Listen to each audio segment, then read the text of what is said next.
नमस्कार, मैं कमलनाथ झा। शिक्षा की बात हर शनिवार के इस नए अंक में आप सभी का स्वागत करता हूं, अभिनंदन करता हूं। हम आज फिर से शिक्षकों और अभिभावकों के कुछ प्रश्नों के साथ उपस्थित हैं। आपके प्रश्नों के उत्तर देने के लिए हमारे साथ डॉक्टर एस सिद्धार्थ, शिक्षा विभाग के अपर मुख्य सचिव उपस्थित हैं। मैं आपका स्वागत करता हूं, अभिनंदन करता हूं सर। एक शिक्षक ने पूछा है, दरअसल ये ट्रांसफ़र के संबंध में है, कि हमसे किसी ने फ़ोन पर कहा कि 70,000 रुपये दो और मनचाही जगह पर पोस्टिंग ले लो। हमने तैयारी भी कर ली थी सर, लेकिन आपने ऐसा कौन सा सॉफ्टवेयर बनाया कि खेला हो ही नहीं पाया। सर, जो कभी हुआ नहीं वो कैसे संभव हुआ, बिना पैसे का ट्रांसफ़र हो रहा है सर। देखिए, ट्रांसफ़र प्रक्रिया में जो सॉफ्टवेयर उपयोग किया जा रहा है वो फुली मतलब कोडेड है, और उसमें ना ही डीओ को पता चलेगा, ना ही डीओ के किसी कार्यालय में किसी को पता चलेगा, और ना ही जिस टीचर का ट्रांसफ़र हो रहा है उसको भी जानकारी नहीं होगी कि किस क्रम में पोस्टिंग आएगा और किस क्रम में वहाँ पर उसके स्क्रीन में, डीओ के स्क्रीन में आएगा। केवल डीओ के स्क्रीन में ये केवल आता है कि ये विषय है और ये इनके ऑप्शंस हैं, इसके अलावा कुछ नहीं आता वहाँ पे। इसलिए मैं भी नहीं पता कर पाऊँगा क्योंकि इतना कोडेड है। और अंतिम में जब फाइनली डीएससी के डायरेक्टर प्राइमरी एजुकेशन के पास आएगा तो इसकी फिर समीक्षा की जाएगी कि वास्तव में ये फॉर्मूला के अनुसार करेक्ट है या नहीं है। इसलिए यदि अगर कोई झांसा देता है कि हम आपका करा देंगे तो या तो साइबर ठगी होगा, जैसे अन्य ठगी नहीं होते हैं कि फ़ोन करके पैसा मांगते हैं, ओटीपी मांगते हैं। तो मेरा अपना अनुमान ये कहता है कि इसी प्रकार का कोई ठग है जो फ़ोन करता है। और मैं देखा था एक दो अखबार में भी किसी ने इसका उल्लेख किया था। तो मैं टीचर से ये कहूँगा कि भाई ये आप आराम से रहिए और किसी साइबर ठग या किसी ठगों के से दूर रहें। और 20 तारीख को उससे पहले भी नहीं, 20 तारीख को आपके इनबॉक्स में आपका जो स्कूल कहाँ आवंटित है वो आ जाएगा। और छुट्टियां मना रहे होंगे टीचर, मेरा उम्मीद है, और मैं चाहूँगा कि वे खुशी खुशी अपना छुट्टी मनाएं और इस टेंशन से दूर रहें और ठगों से जो परगला रहे हैं उनसे बचें। एक गोपाल प्रसाद राय शिक्षा सेवक हैं, मध्य विद्यालय महंदीपुर, कोचा धामन, किशनगंज से। इनका कहना है कि ये शिक्षा की बात हर शनिवार का इनको हर एक सप्ताह इंतज़ार रहता है। अभी प्रत्येक जिले में छोटे बच्चे तरह तरह की गतिविधियों से गणितीय समझ को विकसित कर रहे हैं। सर, अगर आप समर कैंप में बच्चों को हंसते पढ़ते देखेंगे तो आपको बहुत अच्छा लगेगा। देखिए, मैं किसी एक समर कैंप में, एक दो समर कैंप में आऊँगा और बड़ा उत्साहजनक इसका परिणाम निकला है कि बच्चे खेलते खेलते समर कैंप में गणित का अभ्यास कर रहे हैं। और ये हर लंबे अवकाश में आयोजित होना चाहिए और इसके अच्छे परिणाम आ रहे हैं। और इसमें एक तो बच्चे की जो कंटिन्यूटी है, लर्निंग कंटिन्यूटी है, वो बनी रहती है, और साथ ही साथ उसका जो पढ़ाने का माध्यम है वो जो रेगुलर स्कूल है से भिन्न है। तो मैं ज़रूर मैं समर कैंप में आऊँगा और मैं देखूँगा जी। एक गृहिणी हैं, नीता गुप्ता नाम है, मर्दाहा टोली पटना की रहने वाली हैं। इनका कहना है, महाशय, मैं एक गरीब परिवार की महिला हूँ।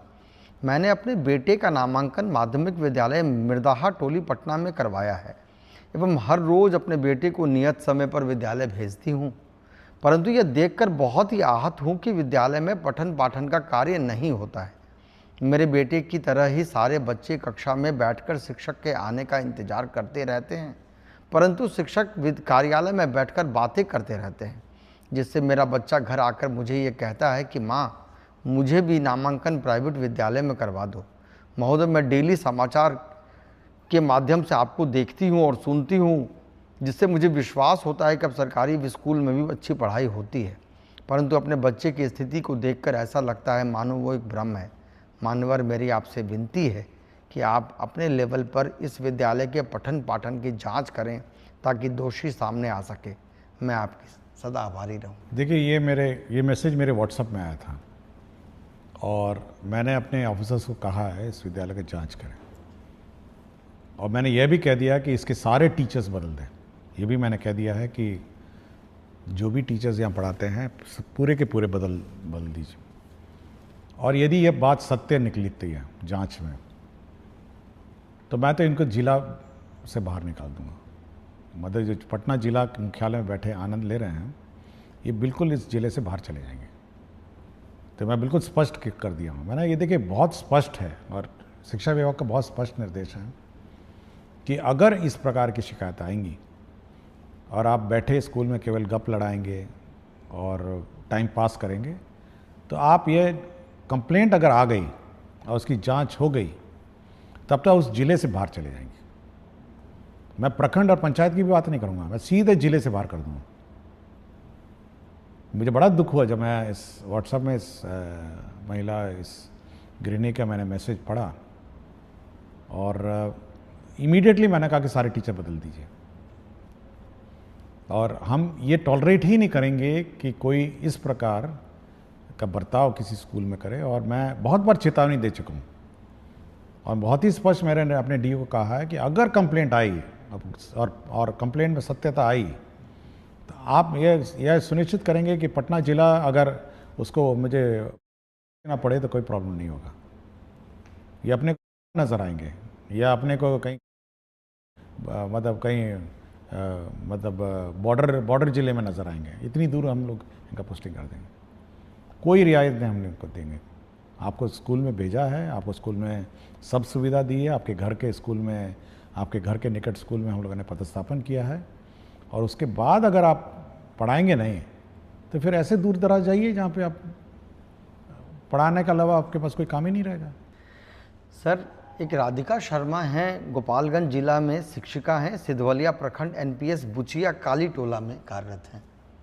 इनका कहना है कि महोदय, मेरे साथ एक भीषण दुर्घटना हुई जिस कारण मेरे सीधे पैर के घुटने के सभी लिगामेंट टूट गए और उसके बाद मेरा ऑपरेशन कराया गया।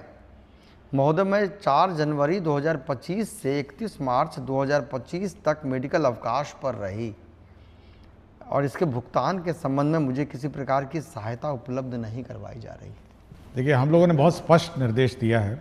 आपने देखा होगा, एक अवकाश के संबंध में निर्देश दिया है। अवकाश अवधि में वेतन नहीं रोकना है, अनलेस एंड अनटिल नो पे लीव पे कोई है, और यदि अवकाश अवधि में कोई टीचर का वेतन रोकेगा तो उस पर कार्रवाई हो जाएगी। मैं इसका रिकॉर्ड मंगवाऊंगा। आज तो शनिवार है, मंडे को मैं इसका रिकॉर्ड मंगवाऊंगा, और इसका रिकॉर्ड मंगवा के मैं एक बार देखता हूं कि क्या क्या कार्रवाई इस टीचर के हुआ है, और मैं जो भी इसके सहायक हैं, जो भी इसको डील किए हैं और जिसके स्तर पर ये लंबित है, हम लोग उस पर कार्रवाई कर देंगे। यह टॉलरेटेबल नहीं है, और ये है कि आप अवकाश के अवधि में वेतन नहीं दें। बहुत सारी हमारी लेडी टीचर्स हैं जो मातृत्व अवकाश ली हुई हैं, अदर मैटरनिटी लीव्स ली हैं। अगर आप उसका वेतन ही रोक देंगे तो आप उसका गुजारा कैसे चलेगा, और उसको मेडिकल रिक्वायरमेंट्स हैं, मेडिकल खर्चा है। इसलिए बहुत ही स्पष्ट कहता हूं मैं सभी डीएस को अपनी मीटिंग्स में कि ये वेतन रोकना अवकाश पीरियड में और उसके बाद फिर नेगोशिएट करना, मतलब ये पुरानी आदत होनी चाहिए, और ये बिल्कुल टॉलरेट हम लोग नहीं करेंगे कि कोई वेतन रोकेगा और वेतन रोक के बैठ जाएगा। ये उसका राइट नहीं है। अगर अन्यथा कोई डिपार्टमेंट प्रोसीडिंग है या अन्य कोई इश्यूज़ हैं या एब्सेंटिज्म में, बात अलग है, लेकिन अवकाश के चलते आप वेतन नहीं रोक सकते। सर, एक उत्क्रमित उच्च विद्यालय महावला पंचायत ढोबा मिलिक रुपौली पूर्णिया के एक शिक्षक हैं, साइंस टीचर हैं। ये कहते हैं कि respected sir, greetings, I would like to bring to your kind attention that the building of my school has been incomplete for last 5 years. Our school has an enrollment of approximately 700 students, but due to incomplete construction, regular teaching and learning activities are being severely affected. Therefore, I humbly request you to kindly take necessary action. ये बड़ी अच्छी बात है कि 700 बच्चे school में हैं और स्कूल इनकम्प्लीट है, इसको हम लोग ऑन प्रायोरिटी बेसिस हम लोग जो कार्यपालक अभियंता हैं उसको हम लोग भेजेंगे ऑन मंडे और इंश्योर करेंगे ये टाइमली अब अनदर 1-2 महीने में इसको कंप्लीट हो जाए, ताकि बच्चे को मतलब भवन का अभाव नहीं हो। और इसी प्रकार हम लोगों ने जो इस साल की कार्य योजना ही बनाई है कि जितने भी इस प्रकार के क्लासरूम के शॉर्टेज वाले रूम्स हैं, रेगुलर क्लासरूम्स हम लोग कंस्ट्रक्शन का सैंक्शन हम लोग इसी महीने सभी कर देंगे कि पूरे राज्य में हमारे क्लासरूम्स, हमारे बाथरूम, टॉयलेट, हमारे वाटर सप्लाई सिस्टम्स, इलेक्ट्रिफिकेशन, ये सारा हम लोग इस महीने पूरे राज्य का सैंक्शन कर देंगे। तो इसलिए जिनके पास है भी नहीं और जिनके यहाँ रूम्स की कमी है, वह इस बात से जानकारी देना चाहूँगा कि वहाँ पर भी हम लोग अब classroom, additional classrooms, toilets, water supply और इलेक्ट्रिफिकेशन ये ऑन प्रायोरिटी बेसिस, और जहाँ जहाँ इंक्रोचमेंट और अन्य इश्यूज़ हैं और बाउंड्री भी हम लोग इस साल निर्माण कराएंगे। Thank you sir. सर एक सर मधवापुर प्रखंड है मधुबनी ज़िले के, वहाँ के एक सिटीज़न हैं, वो एक सवाल रख रहे हैं कि हमारे प्रखंड में टोला सेवक एवं मरकज़ सेवक की कई सीटें रिक्त हैं, परंतु इसके बावजूद एक भी सीट जारी नहीं की गई है कि शिक्षा व्यवस्था एवं नियोजन प्रक्रिया के पारदर्शिता के विपरीत प्रतीत होता है। जानकारी प्राप्त हो रही है कि कुछ अधिकारियों द्वारा गलत तरीके से शून्य सीट की रिपोर्ट विभाग को भेज दी गई है, जिससे योग्य अभ्यर्थियों के अवसर बाधित हो रहे हैं। आपसे निवेदन है कि इस संबंध देखिए, तालमी मरकज़ और जो टोला सेवक हैं, जो इन दोनों की बहाली हो रही है और एक डेडलाइन फिक्स्ड है। हम लोग देखिए, बहुत सारे माननीय उच्च न्यायालय में भी वाद लंबित हैं। हम लोगों ने ये कहा है कि जहाँ जहाँ उच्च न्यायालय में वाद लंबित नहीं है वहाँ की बहाली करें, और जहाँ पर माननीय उच्च न्यायालय में वाद लंबित है उनका जैसे जैसे निपटारा होगा हम लोग बहाली करेंगे। इनका क्या मामला है ये मुझे देखना पड़ेगा, और मैं अगला सप्ताह इसको देख लूँगा कि ये वास्तव में माननीय उच्च न्यायालय में ये वाद लंबित हैं या कोई अन्य जैसे बता रहे हैं। इसको मैं रिजॉल्व अगले सप्ताह इसको कर दूँ। सर एक विजय कृष्ण त्रिपाठी हैं, ये विशिष्ट शिक्षक हैं संस्कृत के, नगर पंचायत माध्यमिक शिक्षक, राज्यकृत उच्चतर माध्यमिक विद्यालय मशरक के हैं, सारण बिहार से। इनका कहना है कि आदरणीय अपर मुख्य सचिव शिक्षा विभाग बिहार सरकार को मेरा सादर प्रणाम।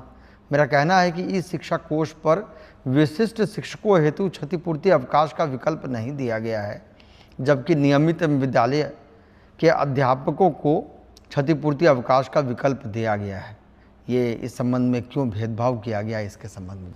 नहीं, ऐसा कोई भेदभाव नहीं है। और जितने भी सरकारी शिक्षक हैं, विशिष्ट शिक्षक हों, TRE 1, TRE 2, TRE 3 और जो पुराने शिक्षक हैं, सभी को अवकाश एक ही मापदंड है, ये अलग अलग मापदंड नहीं है। और मेरे ख्याल से एक बार फिर मैं अनुरोध करूंगा शिक्षक से कि अपना वेबसाइट में एक बार फिर चेक कर लेंगे। सारे अवकाश जो अन्य टीचरों के लिए अलाउड है वह इनको भी अलाउड है। केवल आपका नियोजित जो पुराने पंचायत स्तरीय है जो टीचर हैं, वो वैसे भी इस शिक्षा कोष में मतलब वह भी उनकी निकाय जो है वो स्थानीय निकाय है जो अवकाश देती है। बट सरकारी शिक्षक जो हैं उनकी अवकाश तालिका एक साथ है, एक ही बराबर है, अलग अलग नहीं। सर एक सोनू मिश्रा हैं, ये विशिष्ट शिक्षक हैं, इनका कहना है कि सर आपके द्वारा शिक्षा की बात हर शनिवार कार्यक्रम के माध्यम से शिक्षकों की कई सारी समस्याओं का समाधान किया जा रहा है, जिसके लिए बिहार के तमाम शिक्षक आपके प्रति कृतज्ञ हैं। महाशय, मेरा प्रश्न यह है कि एक ही प्रवृत्ति और एक ही समान प्रक्रिया से बहाल शिक्षकों के वेतन में अलग अलग जिलों में काफ़ी भिन्नता है। आपसे अनुरोध है कि जैसे आपने विभिन्न समस्याओं का समाधान किया है, ठीक उसी प्रकार वेतन निर्धारण की समस्याओं का भी निराकरण करने की कृपा करें। देखिए, मेरी जानकारी में है ये बात कि वेतन निर्धारण में भी इश्यूज हैं, और हम लोग कोई इस प्रकार का कोई बॉडी बनाएंगे जिनको भी वेतन निर्धारण में आपत्तियां हैं वो वहाँ जाके अपील करेंगे। तो ये बात मेरे संज्ञान में है कि वेतन फिक्सेशन और वेतन का जो इसमें इश्यूज हैं ये है, क्योंकि बहुतों को केवल मूल वेतन पे वेतन मिल रहा है। ये भी मेरी जानकारी में, क्योंकि सिस्टम में दिखता है कि मूल वेतन पे आप है, लेकिन जो इंक्रीमेंट्स हैं या सब है, ये सब नहीं लग रहे हैं। तो इसको हम लोग जैसे ही ये लोग टीचर्स ज्वाइन करेंगे अवकाश के बाद, और नए कुछ लोग तो नए स्कूलों में ज्वाइन करेंगे, एक बार इसको हम लोग फिर रिजॉल्व करने की कोशिश करेंगे। अब अभी हम लोग की जो ताबड़तोड़ व्यवस्था है वो ये है कि कम से कम लोगों का वेतन शुरू हो जाए। किसी का प्रान नंबर गलत हो रहा है, किसी का आधार मैपिंग गलत हो रहा है, और ये सब बहुत अभी इश्यूज़ अभी भी हैं, और सक्षमता के साथ इश्यूज़ हैं, TRE1 के साथ इश्यूज़ हैं, किसी ने कुछ प्राण भर दिया, किसी का कुछ प्राण है। तो ये अभी फायर फाइटिंग इसी में चल रही है। तो एक बार ये सेटल डाउन हो जाएगा तो हम इस बात का रिकैलकुलेट कराएंगे हर टीचर का कि उसका वेतन निर्धारण एग्जैक्टली करेक्ट हुआ है, उसमें क्या त्रुटियां हैं, और सुधार करके फिर उसका जो भी अरियर बनेगा हम लोग भुगतान कर देंगे। जी सर। सर, एक धीरज कुमार हैं, ये शिक्षक हैं, ये कह रहे हैं कि शिक्षा की बात हर शनिवार में आप अपनी कीमती समय निकाल कर हमारी समस्याओं को गंभीरतापूर्वक सुनकर उसका समाधान करते हैं, इसके लिए बहुत बहुत धन्यवाद है। इनका कहना है कि इनका EPF की राशि वेतन मद से कटौती की गई है, परंतु EPF अकाउंट में जमा नहीं हुआ है। देखिए, मेरा समय इतना कीमती नहीं है जितना शिक्षक का समय कीमती है, मैं ये मानता हूँ। देखिए, शिक्षक का समय इसीलिए कीमती है कि वो जब समय अपने स्टूडेंट्स को देता है, जो भी देता है या जो अपना समय देती हैं, तो उसका कैरियर और उसका भविष्य बनाती है। तो बहुत टीचर का समय बहुत कीमती है, और ये मैं मानता हूँ। और जो पुराने क्वेश्चंस में मैंने देखा कि व्यर्थ में बैठे रहते हैं, तो बड़ा बड़ा दुख होता है ये सब सुन के। तो मेरा इसलिए हमेशा मैं मानता हूँ कि टीचर का समय सबसे कीमती है, उसको स्कूल में बिताना चाहिए और स्कूल में उसको पढ़ाना चाहिए। जहाँ तक EPF की बात है, मैं वो जैसे पिछले प्रश्न में मैंने आपको कहा, एक बार ये फाइनली एक बार सेटल डाउन हो जाए तो पुराने जो विशिष्ट शिक्षक शायद EPF वाले थे, तो हम लोग ये रिकैलकुलेट करेंगे कि EPF में कितना बकाया है, और ये इंश्योर करेंगे कि मतलब इसी महीने कम से कम EPF क्योंकि प्रक्रिया है, तो इसी महीने कम से कम EPF का हम लोग सुनिश्चित करेंगे कि EPF की कटौती अपने अपने अकाउंट्स में चली जाए। सर, एक झूमी कुमारी शिक्षिका है उत्क्रमित मध्य विद्यालय मर्धन डांगी, प्रखंड दिघल बैंक, जिला किशनगंज की। ये सर, ये आपकी बहुत बड़ी फ़ैन हैं। महोदय, मैं उत्क्रमित मध्य विद्यालय मर्धन डांगी, प्रखंड दिघल बैंक, जिला किशनगंज की शिक्षिका हूँ। महाशय, एक अनुरोध कर रही हूँ कि जिस प्रकार बच्चों को पोशाक की सुविधा उपलब्ध कराई जा रही है, उसी प्रकार बच्चों को जूता एवं टाई की सुविधा होने से ग्रामीण क्षेत्र के बच्चों के लिए वरदान साबित होता है। महोदय, अपने स्तर से व्याप्त भ्रष्टाचार और लाभी को समाप्त करने का कदम उठाया है आपने, आपको बहुत धन्यवाद कह रहे हैं सर। और इसी प्रकार का एक सवाल सर, जितेंद्र नारायण शार्दुल हैं, ये उत्क्रमित मध्य विद्यालय के शिक्षक हैं।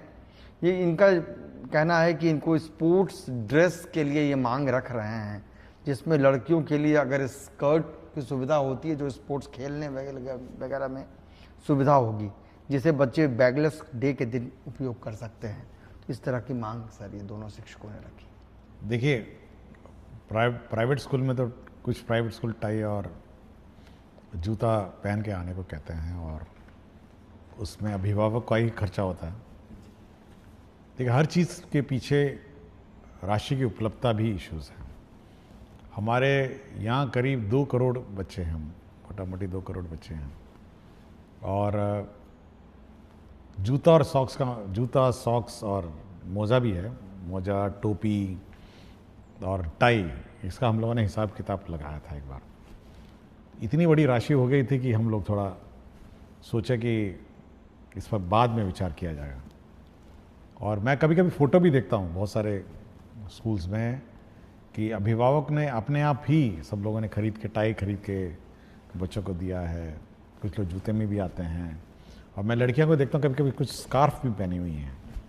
और विभिन्न स्कूलों ने अपने अपने परिवर्तन और अपने किया है, और हो सकता है इस पर तो अभिभावक पर काफ़ी बोझ पड़ता होगा। लेकिन अभी क्योंकि टोटल अलॉटमेंट अगर आप देखेंगे इस राज्य में 1/5 एक पाँच का भाग का बजट जो है केवल शिक्षा विभाग में व्यय होता है। और इतना बड़ा बजट व्यय होने के बावजूद भी फिर जब हम लोग ये कैलकुलेट करते हैं तो ये और उसको आकार और बड़ा कर देता है। तो भविष्य में सोचेंगे, बट ये अच्छा विचार है। जहाँ तक स्पोर्ट्स के लिए टी शर्ट और अन्य की बात है, तो हम लोग पहले शुरुआत ये करेंगे कि जो बच्चे स्पोर्ट्स में अब रुचि रखेंगे, जो बच्चे स्पोर्ट्स में मतलब रुचि रखेंगे, उनको सीमित रूप में, मतलब लिमिटेड, हम लोग कोशिश करेंगे। क्योंकि अभी हाल में आपने देखा होगा जो स्कूलों में स्पोर्ट्स इवेंट हुआ था, तो टी शर्ट भी जो विनर्स हैं उनको मिली थी। तो कुछ सेलेक्टेड जो आउटस्टैंडिंग स्पोर्ट्स मैन और वुमेन है, जो बच्चे हैं, तो उनको टी शर्ट की व्यवस्था करने की कोशिश करेंगे। हरिप्रसाद नायक हैं अरनामा वासुदेवपुर लोकहा मधुबनी की। इन्होंने कहा है कि जन जन की ये पुकार है कि लंबे कार्यकाल तक शिक्षा विभाग के पद पर रहें डॉक्टर एस सिद्धार्थ। शुरू किया उन्होंने। मान्यवर, आपने जिस कार्य कौशल के तहत शिक्षकों की दैनिक उपस्थिति में सुधार की है, इस कृति के लिए प्रार्थना है कि बिहार सरकार आपको एक प्रशंसा पत्र प्रदान करे और आपके द्वारा किए गए इस कार्य को इतिहास के पन्नों में स्वर्ण अक्षरों में सचित्र अंकित किया जाए। मान्यवर, एक और प्रयास किया जाए कि पंचायत स्तरीय नियोजित शिक्षक शिक्षिका जो अपने गांव के विद्यालयों में पदस्थापित हैं, वे हाजिरी लगाने के बाद अपने घरों में चले जाते हैं। रोकने पर एचएम के साथ गाली गलौच और अभद्र व्यवहार करवाते हैं। महाशय, ऐसे शिक्षकों का स्थानांतरण अनुमंडल के बाहर कर दिया जाए। देखिए, मुझे कोई प्रमाण पत्र की ज़रूरत नहीं है, मुझे कोई प्रशस्ति पत्र की ज़रूरत नहीं, और मेरा एक ही प्रशस्ति पत्र होगा। मतलब अगर शिक्षक देना चाहेंगे या अभिभावक देना चाहेंगे, वह यही होगा कि बच्चों को अच्छी शिक्षा मिल जाए, मतलब उसका कैरियर बन जाए और अच्छे अच्छे स्थानों में वो पदस्थापित हो जाए, और एक शिक्षित बच्चा हमारे विद्यालयों से निकले। यही मेरे लिए मेडल कहिए, प्रशस्ति पत्र कहिए, और मेरे एफर्ट्स को अप्रिशिएट करने का एक ही माध्यम है कि बच्चा पढ़ के अच्छा पढ़ाई करके निकले, अच्छा एक शिक्षित सिविल समाज में वो बिहेव करे, ट्रैफिक रूल फॉलो करे, क्यू में खड़ा हो, एक डिसिप्लिन नागरिक के रूप में वो इस विद्या का जो मंदिर है वहाँ से निकले। तो मेरा एक ही उद्देश्य है। और यदि कोई टीचर और अभिभावक सोचते हैं कि हमको मेडल मिले, तो यही मेरा मेडल है कि बच्चा इस विद्या का मंदिर में पढ़ाई करके निकले। जहाँ तक जो स्थानीय निकायों के टीचर हैं उनके बारे में जो लिखा गया है, मैं दोहराऊंगा नहीं। मैं बहुत ही स्पष्ट हूँ कि क्योंकि हो सकता है स्थानीय निकाय क्योंकि अनुमंडल से बाहर नहीं जा सकते हैं, लेकिन इन पर कार्रवाई हम लोग करते हैं। यह बिल्कुल स्पष्ट है। यदि सोचते हैं कि स्थानीय निकाय में है और इन पर कोई कार्रवाई नहीं हो सकती है, हम लोगों ने बहुत सारे स्थानीय निकाय टीचरों को डिसमिस किया है, बहुतों की नौकरी गई है। इसलिए यह बिल्कुल स्पष्ट है कि कोई भी टीचर अगर लापरवाही करेगा, इस प्रकार गाली गलौज करेगा, तो वो बिल्कुल फिर तो डिपार्टमेंट प्रोसीडिंग और डिसमिसल का भोगी होगा। और जहाँ तक सरकारी शिक्षक है, जैसे नियोजित है, ये सक्षमता पास शिक्षक TRE 1, TRE 2, 3 है, अगर वह इस प्रकार का कार्रवाई वो भी करें, तो मैंने पहले ही बता दिया कि उनका जिला से बाहर कर देंगे हम लोग। ये जिला में रखने की क्या ज़रूरत है जब आप अपने स्थानीय क्षेत्र में जाके बैठ के पढ़ा ही नहीं सकते हैं। तो बहुत ही स्पष्ट है कि अगर आप इनडिसिप्लिन करेंगे और इस प्रकार की हरकतें करेंगे तो करेंगे। और दूसरा ये है कि हम लोग का ये मानना है कि किसी स्कूल की व्यवस्था सामूहिक रूप से संचालित होती है, और यदि कोई टीचर इस प्रकार का हरकत करता है तो यह दायित्व अन्य टीचर का बनता है कि वह सरकार में रिपोर्ट करे कि देखिए फलाना टीचर बदमाशी करते हैं, फलाना टीचर भाग जाते हैं, फलाना टीचर गाली गलौज करते हैं। ये बाकी टीचरों का भी दायित्व है कि सरकार को सूचित करे ताकि सरकार उस पर कार्रवाई करे। जी सर, ये बहुत उपयोगी भी है सर। और सर, एक आम ग्रामीण का ये सवाल है कि इनका मानना भी है कि प्रायः सभी जगह शिक्षा में बदलाव हो रहा है, पर मोतिहारी प्रखंड पिपरा कोठी पंचायत राज वीर छपरा राजकीय बुनियादी विद्यालय पिपरा कोठी भगवान भरोसे ही चल रहा है। प्रधानाध्यापक विद्यालय प्रांगण में ही खैनी खाते हैं। वह एमडीएम व अन्य राशि के साथ साथ वर्ग संचालन, अभिभावकों को विद्यालय नहीं बुलाना सहित तमाम तरह की अनियमितता है। हम अभिभावक हमेशा आपका कार्यक्रम फेसबुक पर देखते हैं। आप दूसरे विद्यालयों में वीडियो कॉल पर बात भी करते हैं। सर, उम्मीद है इस विद्यालय के लिए भी कुछ देखिए, हम लोग के जो रिकॉर्ड्स हैं, अटेंडेंस का रिकॉर्ड हमारे पास है, एमडीएम के रिकॉर्ड्स हैं। हम लोग समय समय पर बोले हैं कि सबका फोटोग्राफी होना है, मिड डे मील का, पेरेंट टीचर में, ये सारे खंगालेंगे हम लोग इस स्कूल का। जैसे ही स्कूल खुलेगा, ये तो मेरे रिकॉर्ड्स में होंगे ही, मैं एक बार चेक कर लूँगा कि सारे रिकॉर्ड्स हम लोग खंगालेंगे। और दूसरा है कि हम लोग एक टीम भेजेंगे स्कूल का जांच के लिए और इनके कार्यकलाप की जांच करेंगे। अगर यदि टीचर्स दोषी पाए गए, जैसे मैंने पहले ही कहा, अगर दोषी पाएंगे तो आपको जिले से बाहर कर देंगे। तो ये मतलब स्कूल परिसर में किसी प्रकार की लापरवाही इन टर्म्स ऑफ डिसिप्लिन और क्वालिटी ऑफ एजुकेशन या निर्देशों का पालन नहीं करना, इसके लिए तो हम लोग कार्रवाई कर देंगे। बहुत बहुत शुक्रिया सर। हम लोगों ने आज शिक्षकों के साथ साथ कुछ ग्रामीणों के भी सवाल लिए हैं। सर, बहुत बहुत धन्यवाद। सभी शिक्षक, मुझे लगता है कि सब संतुष्ट भी हो रहे होंगे। हम अगले शनिवार फिर कुछ प्रश्नों के साथ पुनः उपस्थित होंगे। तब तक के लिए नमस्कार, धन्यवाद।